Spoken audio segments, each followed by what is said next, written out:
Krishangana. Is it a special day?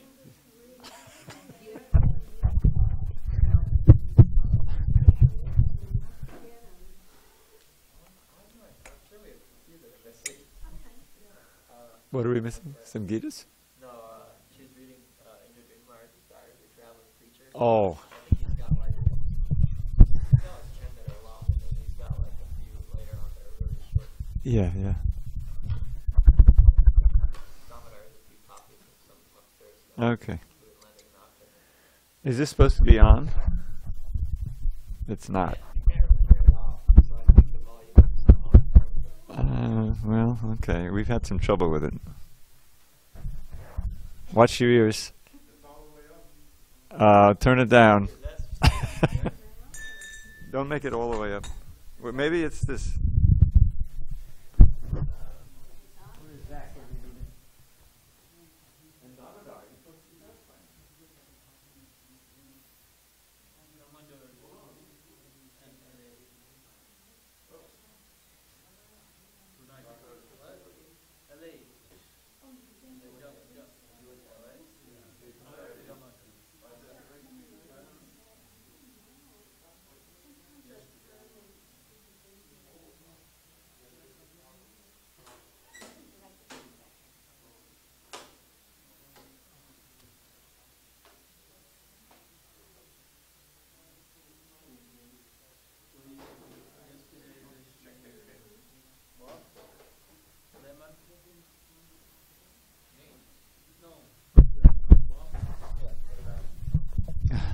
Hare Krishna. Hare Krishna, Hare Krishna. Okay, it's good. Oh.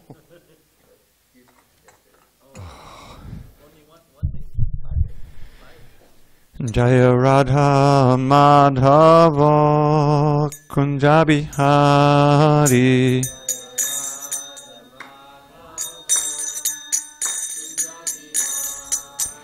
Jaya Radha Madhava Kunjabi Hari.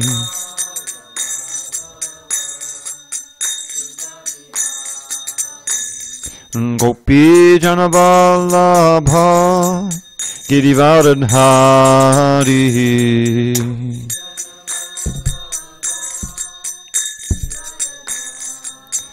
Jaya Gopi Janavallabha Girivardhari.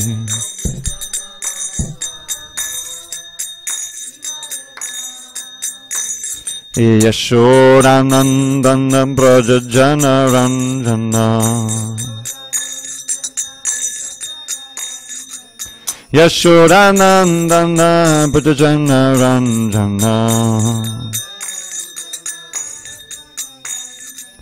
Yamuna Tira Vanachari.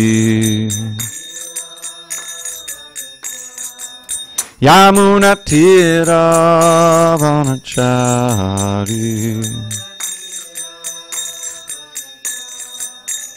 Jaya Radha Madhava Kunjabi Hari.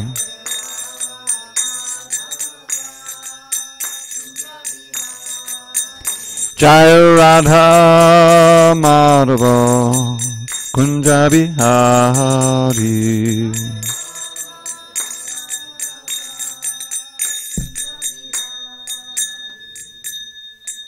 Jaya Mr. Pad Paramahansa Bhagavadgitaclass Ashtotar to the Sri Srimad Divine Grace Srila A.C. Bhaktivedanta Swami Prabhupada Ki Jai. ISKCON BBD founder Acharya Srila Prabhupada Ki Jai.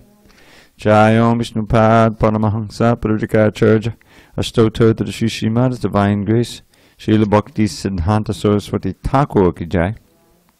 Ananda Koti Vaishnavinda Ki Jai. Namacharya Srila Haridas Thakur Ki Jai. Srimad Bhagavad Gita Ki Jai. Samaveda Bhaktivinoda Jai. All glories to the assembled devotees. All glories to the assembled devotees. All glories to the assembled devotees. All glory to Shri Guru and Gauranga. I think we're on the last verse of this chapter. We are. 35. Om Namo Bhagavate Vasudevaya. Om Namo Bhagavate Vasudevaya. Om Namo Bhagavate Vasudevaya.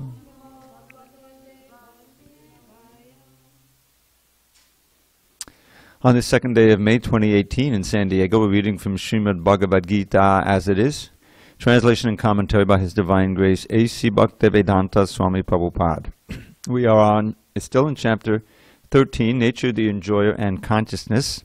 Text number 35, page 564. Except for you. You have a different book. He has a different page number. Last verse of the chapter. Chaitra chaitrangayorevam antarang jnana chakshusha bhuta prakati moksham cha ye vidur yanti te param. Chaitra chaitrangayorevam antarang jnana chakshusha bhuta prakati moksham cha ye vidur yanti te param. Chaitra chaitrangayor evam antarang jnana chakshusha bhuta prakati moksham cha ye vidur yanti te param. Parashakti. Chaitra chaitragyayor evam antarang jnana chakshusha bhuta prakati moksham cha ye vidur yanti te param.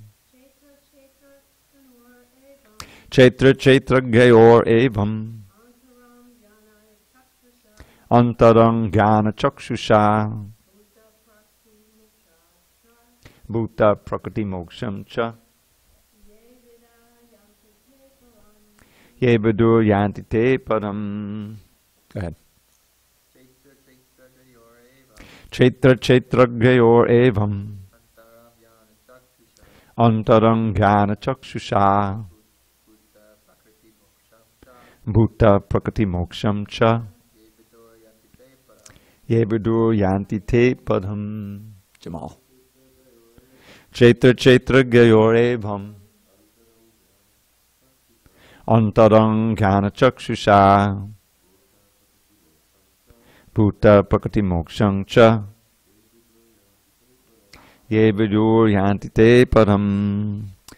Chaitra of the body, chaitragyayoho of the proprietor of the body, evam thus antaram the difference, jnana chakshusha by the vision of knowledge, bhuta of the living entity, prakriti from material nature, moksham the liberation, cha also ye those who viduhu know, yanti approach, te they param the supreme.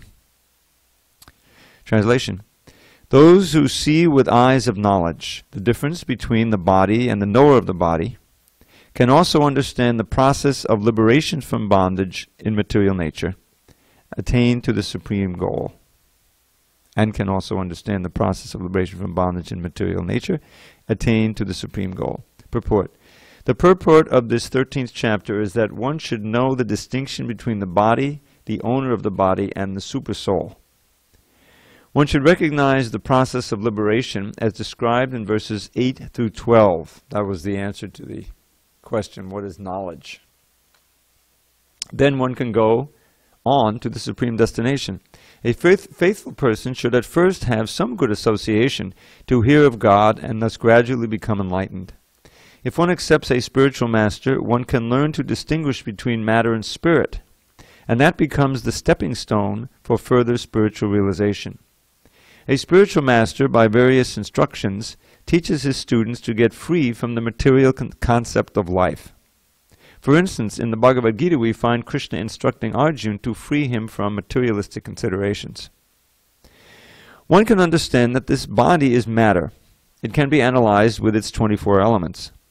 The body is the gross manifestation, and the subtle manifestation is the mind and psychological effects. And the symptoms of life are the interaction of these features. But over and above this, there is the soul, and there is also the supersoul. The soul and the supersoul are two. The material world is working by the conjunction of the soul and the 24 material elements. One who can see the constitution of the whole material manifestation as this combination of the soul and material elements, and can also see the situation of the Supreme Soul, becomes eligible for transfer to the spiritual world. These things are meant for contemplation and for realization, and one should have a complete understanding of this chapter with the help of the spiritual master. Om Jnana Timirandasya Jnanandana Shalakaya Chakshu Unmidatamena Tasmai Shri Gurave Namaha. I was born in the darkness of ignorance, but my spiritual master Srila Prabhupada opened my eyes with the torchlight of knowledge. I offer my humble obeisance unto him and all members of Sri Parampara. So this chapter has these different sections in it.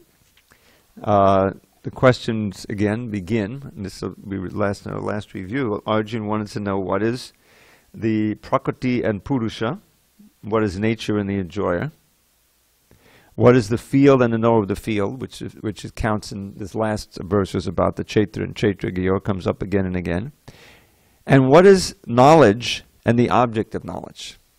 Here the object of knowledge is said to be Gayam, Jnanam Gayam, and then there's also Jnanagamyam, which is the goal of knowledge.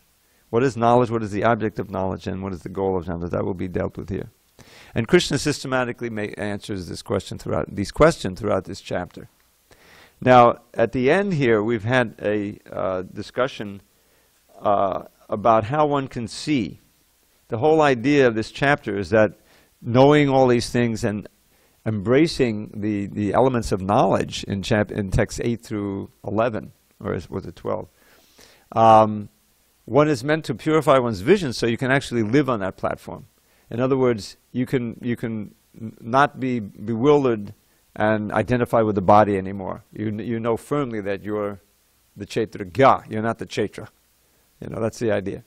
And that you can gradually become cured of your conception that you are the Purusha. Even though Prakriti and Purusha is one of the elements, we're ultimately meant to see ourselves not as independent enjoyers of this world, but as Krishna's energy, Krishna's servants in our true nature. That's the whole idea here. But it's very interesting that the latter 10 verses or so keep coming back to this idea of seeing, and that seeing through the eyes of Shastra is one of the fruits of this chapter, of being able to see oneself as a soul, and to see the spirit soul in everyone's body, and see our oneness in that on both platforms. The fact that we have the same super soul in our bodies, this is what really ties us all together. I remember reading once where Prabhupada said, Hare Krishna, welcome again. She was here last night.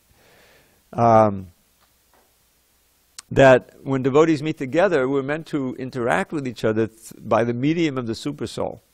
Meaning that when we deal with each other on Krishna conscious platform, serving together, glorifying Krishna together, being Krishna conscious, then we really relate to each other as souls. Otherwise, it breaks down into a bodily relationship. There's all the designations immediately come out because we're so used to identifying with that. So this chapter can help us to rise up to that platform of being aware of ourselves as spirit and understanding. There's a lot of like Sankhya elements here, analysis, seeing the Prakriti, seeing the soul, seeing the super soul. And of course, it's all meant to culminate in bhakti, which is mentioned very distinctly in that series of verses from 8 to 12, which constitute real knowledge. And don't forget that the most essential one, according to Prabhupada, is Mai Chananya Yogena Bhaktida Vyabicharini, unflinching devotion unto me. This is the most essential part of knowledge, and the whole chapter is meant to culminate in that. So if we have no discussion on this particular verse, we'll launch into text chapter 14 about the modes of nature. how the Prakriti is working, and what are the rules and regulations. So, this chapter is very important, and here one of the most important verses is text 4. We may not reach that tonight, but where Krishna declares that I am the father of every living being. Okay, text 1, chapter 14. This is on page 567. 567? Okay. Shri Bhagavana Vacha Padam Bhuya Pravakshyami Jnananam Jnanamuttamam Yagatpa Munayak Sarve Padam Siddhim Mitogata. The Supreme Personality of Godhead said, again I shall declare to you the supreme wisdom, the best of all knowledge, knowing which all the sages have attained the supreme perfection. Purport. From the 7th chapter to the end of the 12th chapter, Sri Krishna in detail reveals the absolute truth, the Supreme Personality of Godhead. Now, the Lord himself is further enlightening Arjuna. If one understands this chapter through the process of philosophical speculation, he will come to an understanding of devotional service. In the 13th chapter, it was clearly explained that by humbly developing knowledge, one may possibly be freed from material entanglement. It has also been explained that it is due to association with the modes of nature that the living entity is entangled in this material world.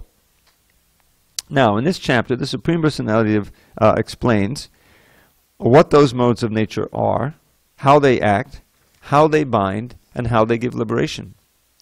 The knowledge explained in this chapter is proclaimed by the Supreme Lord to be superior to the knowledge given so far in other chapters. By understanding this knowledge, various great sages attained perfection and transferred to the spiritual world. The Lord now explains the same knowledge in a better way. This knowledge is far, far superior to all other processes of knowledge thus far explained, and knowing this, many attain perfection. Thus it is expected that one who understands this 14th chapter will attain perfection. Well, that's a good inducement to keep on reading, huh?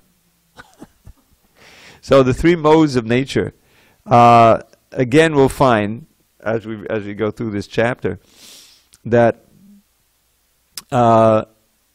we've been experiencing these things all our life. We just don't know what it means. In other words, we've all known people who are driven to make money, to succeed. You know, they're willing to work 18 hours a day and build up a business or some kind of thing like that. We didn't know that this is called Rajoguna, that this is the mode of passion. But that's what Krishna describes. One who is very eager to enjoy his senses, who is very enthused about, making material advancement. That's the mode of passion. Someone who is more thoughtful, who is peaceful, who inquires into philosophical things, and the mode of goodness. And someone who is lazy and easily angered and bewildered and sometimes mad and unclean, in the mode of ignorance, And we can even recognize some of these tendencies in ourselves. Because Krishna says it's not like one is in the mode of goodness for good, and that's it. The mode of passion sometimes takes hold, and sometimes the mode of ignorance dominates. So this is, again, a way in which we can enlighten our vision so we can see in the world how these things are working. And hopefully we'll come to the conclusion at the end of the chapter of transcending the modes. The idea is to really succeed in self-realization, you have to come up above the modes and be situated in what we call the Brahma-bhuta platform, the mode of pure goodness, not just goodness, because goodness is always tainted with passion and ignorance.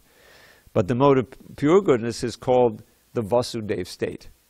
Why? Because in that state, Vasudeva, Krishna, appears. Notice it's Vasudeva and Vasudeva. It's very important to get your long and shorts right. Because the long A can make a word completely different. It's the difference between Shastra and Shastra. Everyone knows what Shastra means. Jamal, you know what that word means now. What's the Shastra? Books like, Shastras are books of knowledge. Now what is Shastra? A weapon. You know that. Actually, Prabhupada once illuminated at the beginning, because we have this idea of disciple. A disciple is a shishya. Arjuna says in chapter 2, text 7, Shishyasteham. I'm now your shishya. I'm not acting as your friend. Our relationship has changed. I want to be your disciple. Now the word shishya, Sanskrit is such a beautifully constructed language. The very word Sanskrit means nicely constructed. And it has these little roots of each word. And from the root, you can understand somewhat of what the word means. So the word of shishya, shastra, and shastra, 3 different words, is shas, which means to be controlled. So we are meant to voluntarily put ourselves under the control of the shastra. In other words, to have this as Krishna says, I love the end of the 16th chapter. It says, Tasmat shastram pramanam te karya karya vavastito. Therefore, Arjuna, you should take the shastra, such as Bhagavad Gita, as evidence of what you should do and what you shouldn't do. Our whole life is simply doing one thing and not another. You make choices, and as you make choices, right, you're making your destiny. Isn't that one of the things? Oh, I made some bad choices when I was a young person. Now I have to live with it, or whatever, you know. And you're making choices all the time. So what criteria do you use for making those choices? Well, you know, like in the 60s, whatever feels good, do it, right? That was the criterion. Disastrous, actually, in the long run. Felt good at first, but it wasn't good. You need to have, because we're bewildered in this life. We don't know what's best for us. That's the problem. That's what Arjuna's problem was. I don't know what yakshreyaksyan nishtitam. Oh Krishna, please tell me for certain how I can achieve my ultimate good, shreya, by the process of dharma. I'm bewildered about dharma. I have all these arguments, but I don't think they're so good. You know, he gave in the first chapter. So now I'm surrendering to you. So at the end of the 16th chapter, after he's just describing all the punishments that he gives to those who are sinful demons, he's encouraging Arjuna now. You know, there's 3 gates leading to this hellish life I just described. Does anyone remember what they are? Kind of standard: lust, anger, and greed. You know, so it's lust, anger, and greed. Those, then he says, these are the doors leading to darkness. One who has escaped these gates, he acts for his ultimate shreya.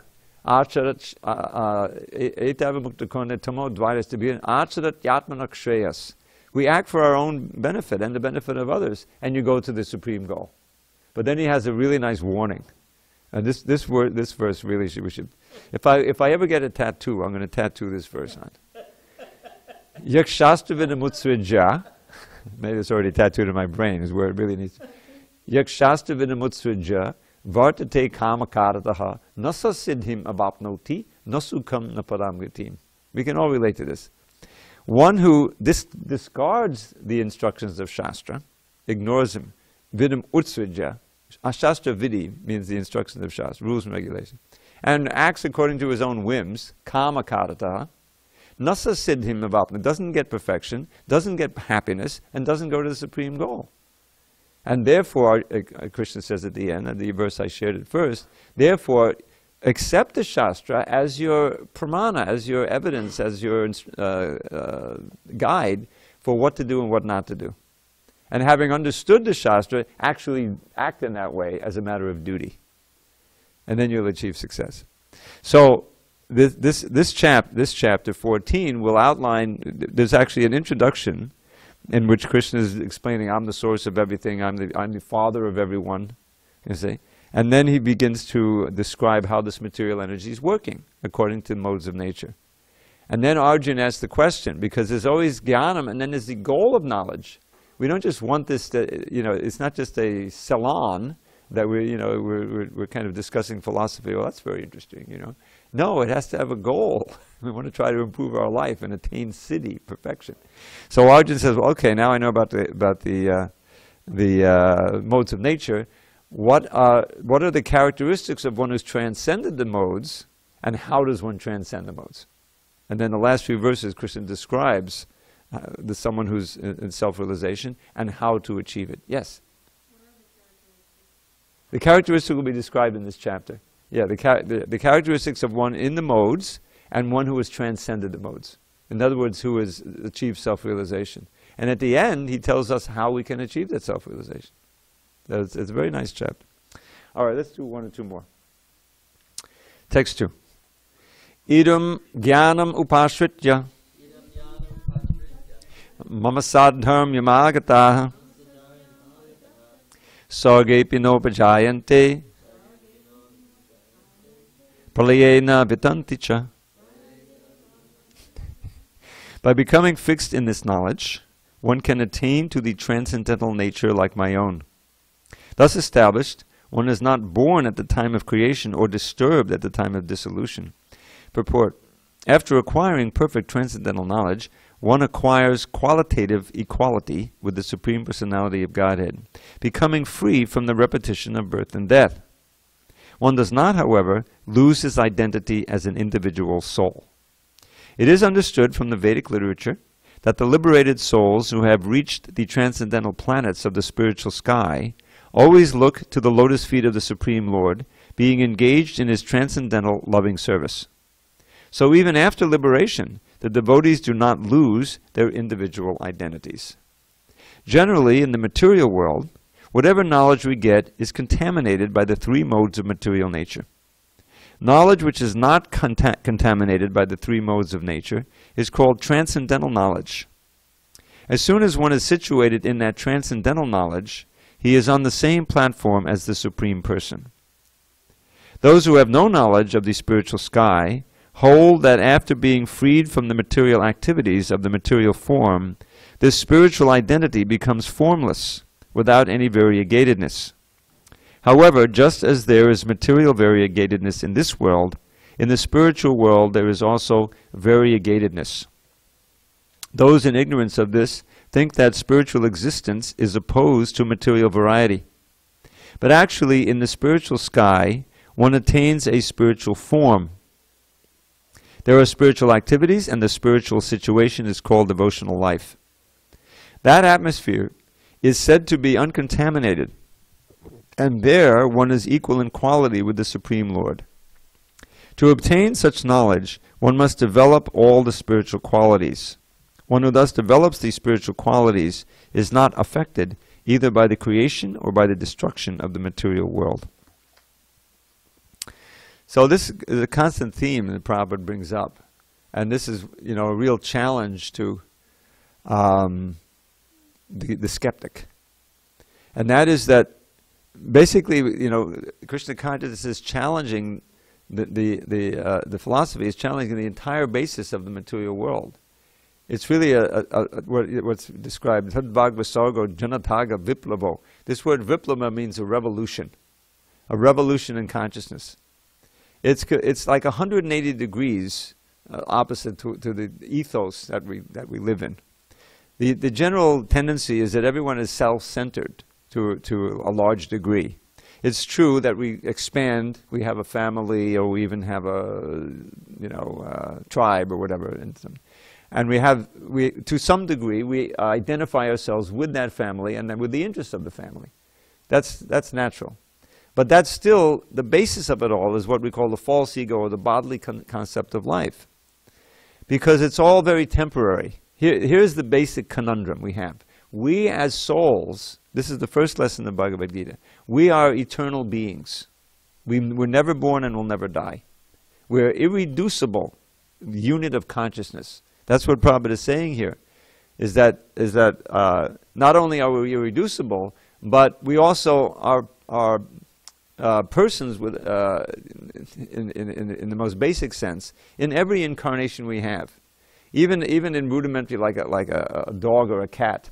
Why do people, put their affections in that? Because there's a certain personality there. There's some kind of reciprocation. There's a rasa. It may not be very exalted rasa, but still, you're getting something out of that relationship. So that means that soul in that cat or dog or whatever organism it's in, that's the irreducible consciousness. It just means that the brain and the other organs and the whole machine is in a much more rudimentary state. So the development or the manifestation of consciousness is much more simple than in a human being. And the intelligence is such that they can't understand anything like this. It's just the basics of eating, sleeping, mating, defending, and living a simple life. But the advantage is, if there is there's no sin. There's no sin for these animals. They're just, because there's no sense of responsibility, the intelligence isn't there. So they're just coming up through different species until finally they'll come back up to the human form. And in the human form, we have this chance to understand this kind of philosophy and direct our senses, control the senses, not just about an instinct or whatever feels good, do it, but on understanding a certain process given to us from higher authorities, how we can advance out of this material consciousness and be situated firmly on the spiritual consciousness.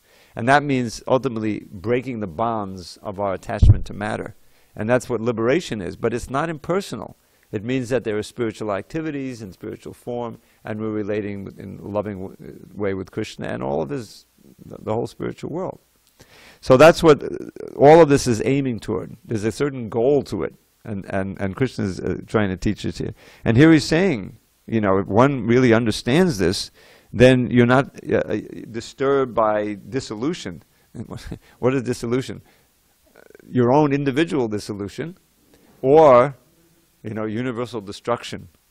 I mean, there's the apocalypse and there's all the Armageddon. Well, that can be pretty disturbing. Unless you realize, well, hey, Hare Krishna, Krishna Krishna, Hare. Let's chant Hare Krishna. There's so many stories. Devotees, Bhadrina Raya Maharaj tells the story of being in an airplane that almost crashed. At least it felt like it was going to crash. Did you ever hear this one? He was on his way to India. And there's a certain, I have traveled that way to India, but I never experienced this. If you fly into Japan, that's one of the stops if you're in Japanese, right?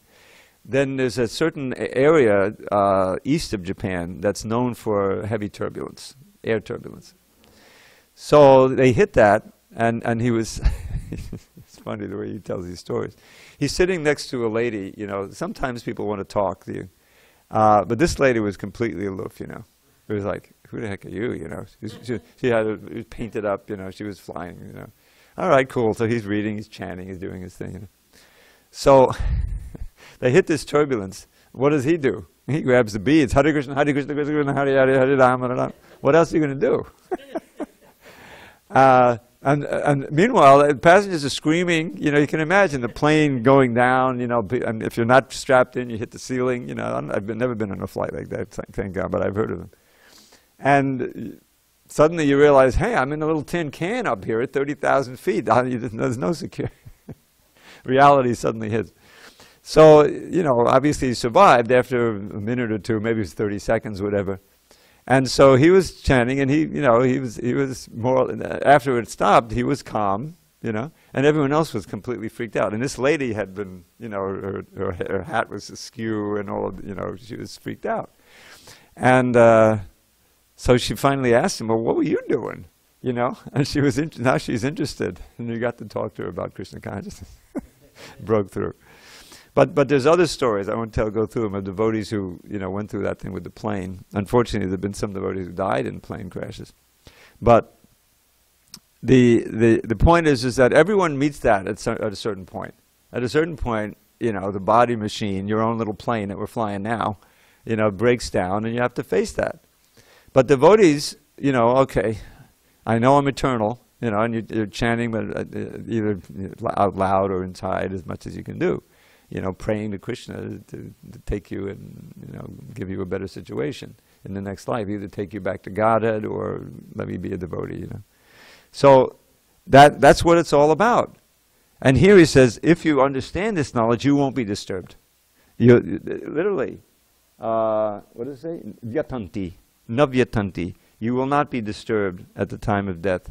Either individual or the whole world is coming to an end. Because it's just a transition. You see how the knowledge can be such a shelter. If you don't know, then you think, oh, this is it. I won't exist anymore. There's a black hole there. I don't know what's going to happen. See how knowledge can be such an important thing. So, okay, one more. Let's do one more. Now this one, okay, actually it's in text 4, which we'll do next week, is the one that's most often quoted from this section of this chapter. Mama yoni mahad brahma Tasmin garbham dadamyaham sambhavak sarvabhutanam tato bhavati bharata. The total material substance, called Brahman, is the source of birth, and it is that Brahman that I impregnate, making possible the births of all living beings, O son of Bharat. Purport: this is an explanation of the world. Everything that takes place is due to the combination of the Chaitra and Chaitragya, the body and the spirit soul. This combination of material nature and the living entity is made possible by the Supreme God Himself. The Mahat Tattva is the total cause of the total cosmic manifestation, and that total substance of the material cause, in which there are three modes of nature, is sometimes called Brahman. So this word Brahman has many meanings. The Supreme Personality impregnates that total substance, and thus innumerable universes become possible. This total material substance, the Mahat Tattva, is described as Brahman in the Vedic literature, the Mundaka Upanishad 119. Tasmad etad Brahma nama rupam annam chajayate. The Supreme Person impregnates that Brahman with the seeds of the living entities. Excuse me. The 24 elements, beginning from earth, water, fire, and air, are all material energy, and they constitute what is called Mahat Brahma, or the great Brahman, the material nature. As explained in the 7th chapter, beyond this, there is another superior nature, the living entity. Into material nature, the superior nature is mixed by the will of the Supreme Personality of Godhead, and thereafter all living entities are born of this material nature. The scorpion lays its eggs in piles of rice, and sometimes it's said that the scorpion is born out of rice. But the rice is not the cause of the scorpion. Actually, the eggs are laid by the mother. Similarly, material nature is not the cause of the birth of the living entities. The seed is given by the Supreme Personality of Godhead, and they only seem to come out as products of material nature.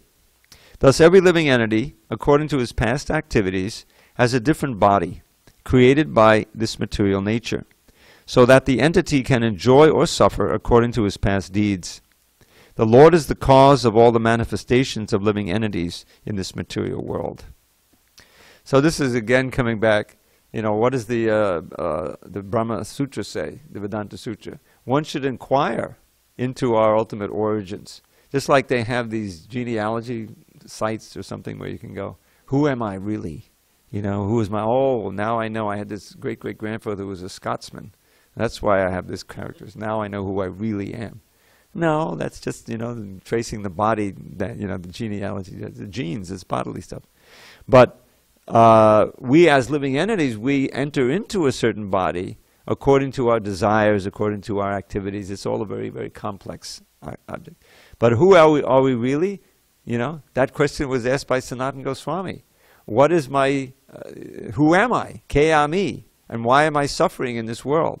That's a question that you can't find answered. You may go to Wikipedia. You're not going to find the answer to that question. You have to approach the Shastra and the Guru for that. Realize so. So what was the answer to that question that Lord Chaitanya gave? Who am I? Who am I? Jivera? Yes, Jivera Sotapoy Krishnera Nityadas.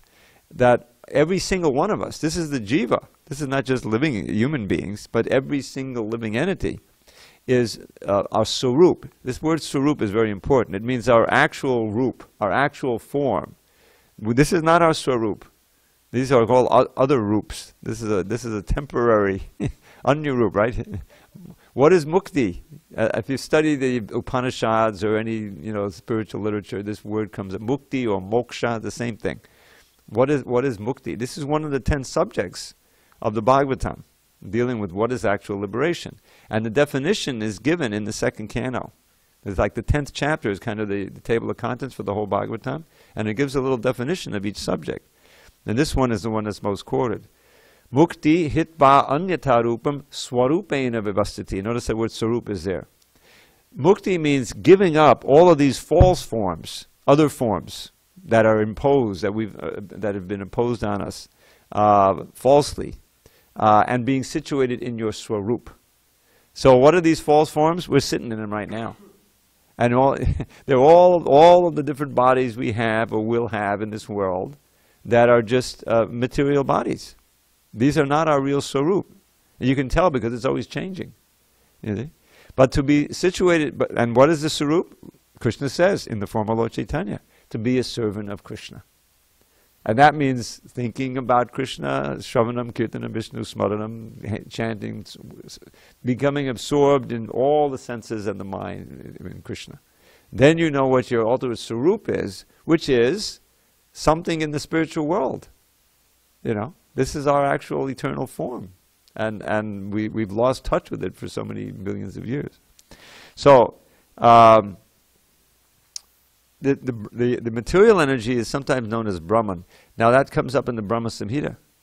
You know, yasya prabhapa bhavato jagadanda koti frishesha vasadari vibhuti bhinnam tad brahma nishkalam anantam ashesha bhutam.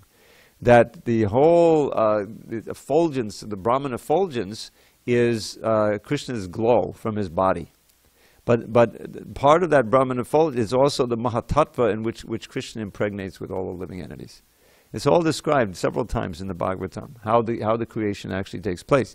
We were just finishing up the teachings of Lord Kapila Deva in the morning. We're on chapter 32 of the third canto. And there's a very nice description there that he gives of how the living entity, when we're in the false ego, which is the false sense of self, that false ego in contact with the modes of nature produces the different senses, the sensations, and ultimately this physical body that we have, that we inhabit. It all has to do, the reason we're here and not in the spiritual world is because of the false ego, the false sense of self. So Krishna's trying to remedy that now. He's giving us a maximal view, and he's giving also an individual understanding of how we came to be in this world and how we can get out of this world. That's what the Bhagavad Gita is all about. Okay, so we're going to stop here, and because yesterday we were remiss, we didn't read our Nectar of Devotion. So we will pick up on Monday, and text number 4, which Krishna directly says, "I'm the father of every living being." Very often. Aham bija padakpata. If you can't memorize whole verses, just memorize the essential little phrases. Aham bija padakpita. I am the seed-giving father of everybody. Okay, shifting gears a little bit, let's go to the Nectar of Devotion, which we're reading the different benefits of practicing devotional service. The first one was destruction of all your suffering. Well, that's pretty good. Maybe it's worth investigating with this Krishna consciousness. Nobody else is promising that. The pharmaceutical company, they don't promise that. You know, they don't want to cure you. The last thing they want to treat you. So you keep coming back and buying. Demonic. Okay, Nectar of Devotion. But all the devotees, they want to cure you. The total cure. In other words, get out of this world entirely. No more disease. Okay. So, you remember the second benefit was the root of all auspiciousness. Krishna consciousness is all auspicious. So what is that auspiciousness? Welfare activities, doing good for others. At the present moment, groups of people are engaged in welfare activities in terms of society, community, or nation. There is even an attempt in the form of the United Nations for world help activity. But due to the shortcomings of limited national activities, such a general mass welfare program for the whole world is not practically possible. The Krishna consciousness movement, however, is so nice that it can render the highest benefit to the entire human race. Everyone can be attracted by this movement, and everyone can feel the result. Therefore, Rupa Goswami and other learned scholars agree that a broad propaganda program for the Krishna consciousness movement of devotional service all over the world is the highest humanitarian welfare activity. In other words, the highest auspiciousness. How the Krishna consciousness movement can attract the attention of the whole world, and how each and every person can feel pleasure in this Krishna consciousness, is stated in the Padma Purana as follows. Quote, "A person who is engaged in devotional service in full Krishna consciousness is to be understood to be doing the best service to the whole world and to be pleasing everyone in the world. In addition to human society, he is pleasing even the trees and animals, because they also become attracted by such a movement. We've had various animals who used to come. I remember we had a cat here. You remember the cat who was, he had like a saffron color. I mean, that cat was with us for 15 years. I couldn't believe it. And he had a real penchant for kheer. Cats love milk. So we put a little kheer on the leaf, you know, and he would just lick it up. Every morning it would come out. I remember this, because I've been here for 30 years. And we once had a dog. We used to have homes behind here before they tore them down and built these condos. And this dog came bounding across the alleyway one day, a big dog. You know, it was just at prasadam time.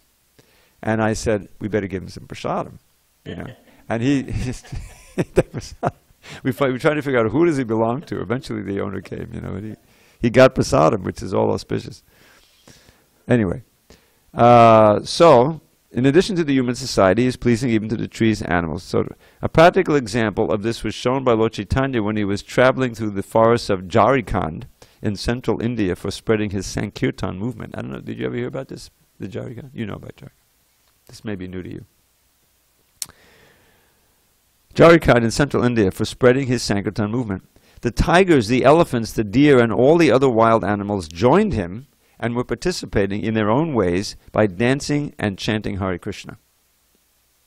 Furthermore, a person engaged in Krishna consciousness, acting in devotional service, can develop all the good qualities that are generally found in the demigods. Shukadeva Goswami said in the 5th canto of Bhagavatam, my dear king, persons who have unflinching faith in Krishna and are without any duplicity can develop all the good qualities of the demigods. On account of a devotee's high grade of Krishna consciousness, even the demigods like to live with them, and therefore it can be understood that the qualities of the demigods have developed within this body. On the other hand, a person who is not in Krishna consciousness has no good qualities. He may be highly educated from the academic point of view, but in the actual field of his activities, he can be seen to be baser than the animals. Even though a person is highly educated academically, if he can't go beyond the sphere of mental activities, then he is sure to perform only material activities and thus remain impure. There are so many persons in the material world who have been highly educated in the materialistic universities, but it is seen that they cannot take up the movement of Krishna consciousness and develop the high qualities of the demigods. For example, a Krishna conscious boy, even if he is not very well educated by the university standard, can immediately give up all illicit sex life, gambling, meat eating, and intoxication, whereas those who are not in Krishna consciousness, although very highly educated, are often drunkards, meat eaters, sex mongers, and gamblers. These are practical proofs of how a Krishna conscious person becomes highly developed in good qualities, whereas a person who is not in Krishna consciousness can't do so. We experience that even a young boy in Krishna consciousness is unattached to cinemas, nightclubs, naked dance shows, restaurants, liquor shops, etc. He becomes completely freed. He saves his valuable time from being extravagantly spent in the way of smoking, drinking, attending the theater, and dancing. One who is not in Krishna consciousness usually cannot sit silently even for half an hour. The yoga system teaches that if you become silent, you will realize that you are God. This system may be all right for materialistic persons, but how long will they be able to keep themselves silent? Artificially, they may sit down for so-called meditation, but immediately after their yogic performance, they will engage themselves again in such activities as illicit sex, gambling, meat eating, and many other nonsensical things. But a Krishna-conscious person gradually elevates himself without endeavoring for this so-called silent meditation. Simply because he is engaged in Krishna consciousness, he automatically gives up all this nonsense and develops a high character. One develops the highest character by becoming a pure devotee of Krishna. The conclusion is that no one can truly have any good qualities if he's lacking Krishna consciousness. Okay, next of the benefits of Krishna consciousness, happiness in Krishna consciousness. Rupa Goswami has analyzed the different sources of happiness. He has divided happiness in 3 categories. 1, happiness derived from material enjoyment. 2, happiness derived by identifying oneself with the Supreme Brahman. This is impersonal, Brahmananda. And 3, happiness derived from Krishna consciousness. In the Tantra Shastra, Lord Shiva speaks to his wife Sati in this way. My dear wife, a person who has surrendered himself at the lotus feet of Govinda and who has thus developed pure Krishna consciousness can be very easily awarded all the perfections desired by the impersonalists. And beyond this, he can enjoy the happiness achieved by the pure devotees. Happiness derived from pure devotional service is the highest because it's eternal. The happiness derived from material perfection or understanding oneself to be Brahman is inferior because it's temporary. There's no preventing one's falling down from material happiness, and there's even every chance of falling down from the spiritual happiness derived by identifying oneself with the impersonal Brahman. It has been seen that great Mayavadi impersonalist sannyasis, very highly educated and almost realized souls, may sometimes take to political activities or to social welfare activities. The reason is that they actually don't derive any ultimate transcendental happiness in the impersonal understanding, and therefore they must come down to the material platform and take to such mundane affairs. There are many instances, especially in India, where these Mayavadi sannyasis descend to the material platform again. But a person who is fully in Krishna consciousness will never return to any sort of material platform.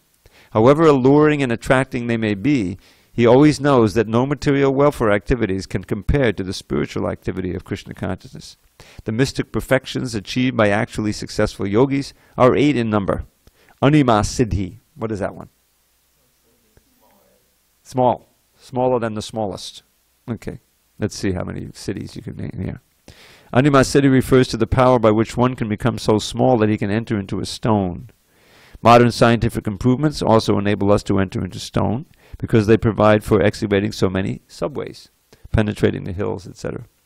So, this Anima Siddhi, we'll end with this. Prabhupada said that he knew personally or heard a story that during the British rule, I think it was in Delhi, the yogis would come down. Now, Delhi is in northern India. It's near the Himalayas, so they would sometimes the yogis would come down into Delhi. And they had this yogi who was coming, he was walking naked. They like to walk naked, you know, but the British were trying to put some, you know, Western morality. So they arrested him, the yogi. And a few days later, he's walking on the street again. What happened? So they arrested him again, put him back. So they found that he had developed this Anima Siddhi. And he was getting out of the keyhole or from underneath, you know. They couldn't keep him in jail.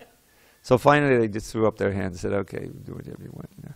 Wear a loincloth, at least. You know. So it's real. These cities are actually real.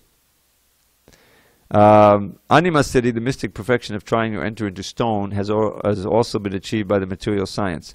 Similarly, all the yogic siddhis or perfections are material arts. For example, in one yoga siddhi, there is development of the power to become so light that one can float in the air or on water. Sounds familiar? It's said that Jesus went east. You know, there's a certain lost years when he went to India. He got trained up in yoga, walking on water. That is also being performed by modern scientists. They're flying in the air, they're floating on the surface of the water, they're traveling under the water. After comparing all these mystic yoga siddhis to materialistic perfections, we find that the materialistic scientists try for the same perfections. So actually, there's no difference between mystic perfection and materialistic perfection. A German scholar once said that the so-called yoga perfections had already been achieved by modern scientists, and so he wasn't concerned with them. He intelligently went to India to learn how he could understand his eternal relationship with the Supreme Lord by means of bhakti yoga or devotional service. Of course, in the categories of mystic perfection, there are certain processes that the material scientists have not yet been able to develop. For instance, a mystic yogi can enter into the sun planet simply by using the rays of the sunshine. This perfection is called laghima. Similarly, a yogi can touch the moon with his finger. Though the modern astronauts go to the moon with the help of spaceships, they undergo so many difficulties, whereas a person with mystic perfection can extend his hand, touch the moon with his finger. This siddhi is called prapti, or acquisition. With this prapti siddhi, not only can the perfect mystic yogi touch the moon planet, but he can extend his hand anywhere and take whatever he likes. He may be sitting thousands of miles away from a certain place, and if he likes, he can take fruit from a garden there. This is prapti siddhi. Prabhupada, I think one of his friends, he told him that he witnessed that directly. When one yogi came visiting in Delhi or somewhere, and so he asked the boy, what would you like? I'd like a pomegranate from Afghanistan. Apparently they, or from Kashmir. They grow nice pomegranates. So he said, oh, look in the next room. And he opened the door, and there was a freshly broken branch with some fresh pomegranates in it. Actually possible to do that. Okay, so we'll continue on Monday. All glories to Srila Prabhupada. Haribol.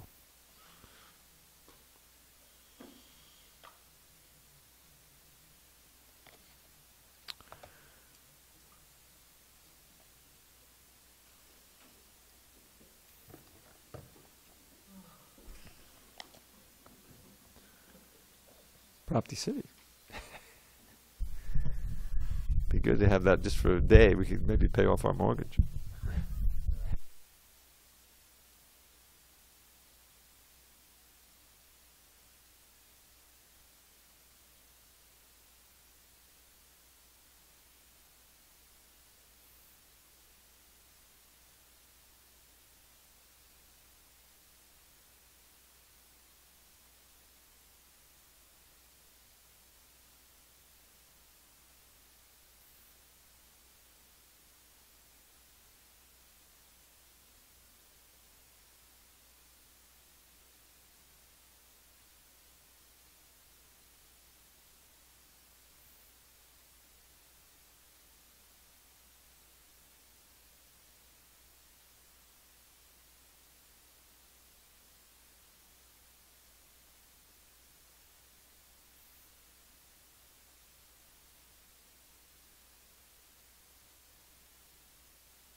Because otherwise you leave anytime before, like anytime before 3 and 6, you don't get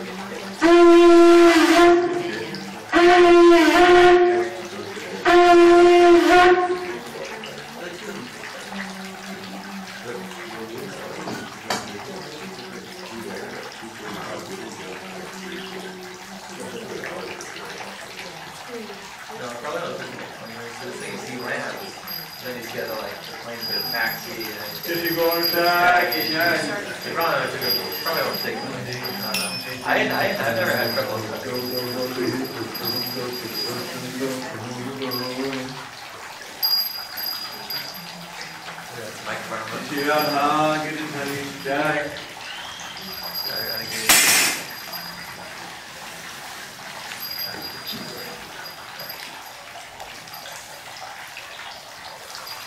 Jai Jagannath for the day.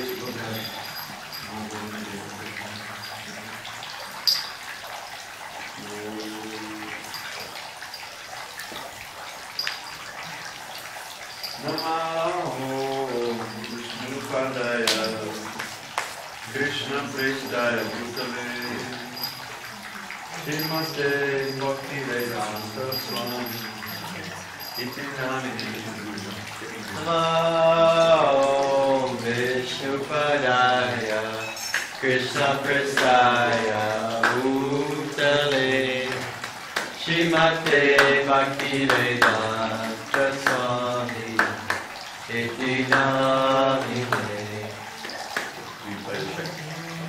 Namaste Saraswati Prabhupada.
Jaya Bhagavad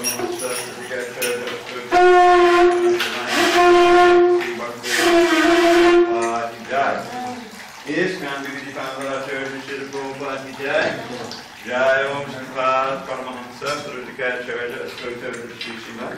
His Divine Grace, Srila Bhakti Siddhanta Saraswati Thakur Ki Jai. Ananta Koti Vaishnava Ki Jai. Namacharya Srila Haridas Thakur Ki Jai.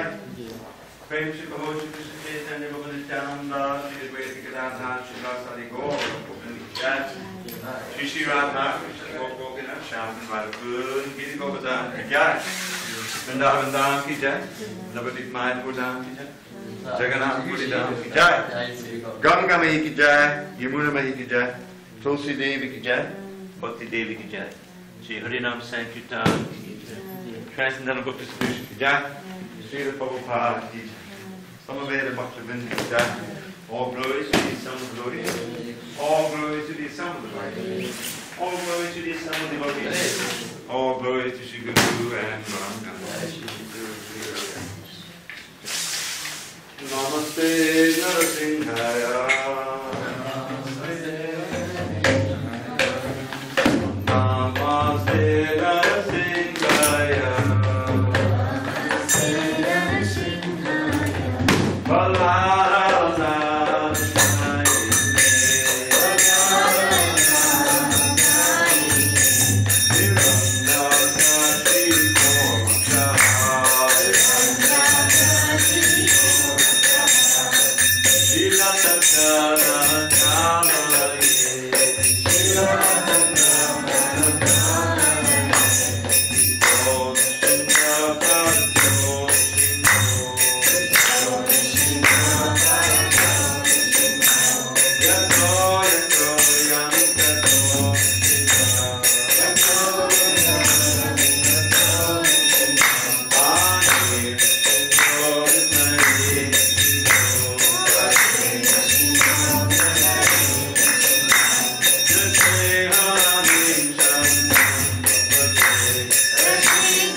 Sometimes that. Krishna, Yes. you made this something? Yes, Prabhu. Share some Let me taste it. No. Take a little bit. Oh. So like just the last minute you could put But it's all everything is good, like walking school. you made this one too? So that's what we're working on. But this is the one you made? Yeah, that one. It's just, and then I have the other close bodies. Oh. Where's it there? They can sick or something. And then hopefully after a month or so, very long. Did you make the rest of it? No. Oh, here you made it. So that it was Nice. Would you want? It's okay? Thank you. I'll return it now. Yeah. So there's plenty of prasad. get This is the offering from before. And this was made by our very own Krishna. I drove tonight. Is that okay for you? Or you want some more?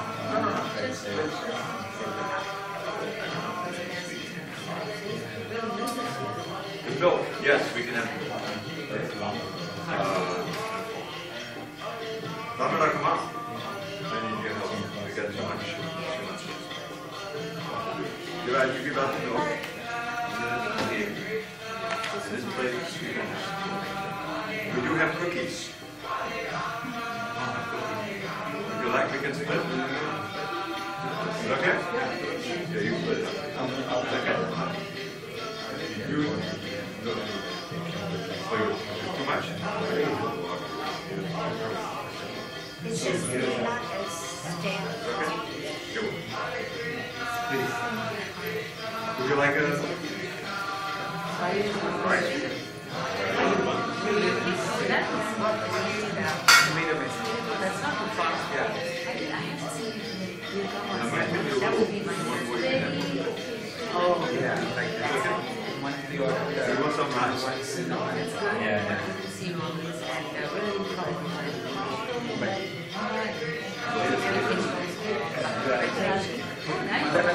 Please have this. You can actually use one of those mats. Kind of cold. I mean, many of them do use mats. You're welcome. Yeah. How about you got your food? Okay. Got your food. If there's somebody sick, What about Suresh? Oh, there's plenty of kids. You want this one? So the same. yeah, he's back yesterday. He's trying to sell his house. Oh, It happened to be here. Okay. Rice? So he's saying back and forth. You do? yeah, she likes it. Yeah, they're coming at 7 or 9. Did you say close now? I think yes. Look, I haven't looked at it. Oh, Yes, yeah. We are meeting today for the religious and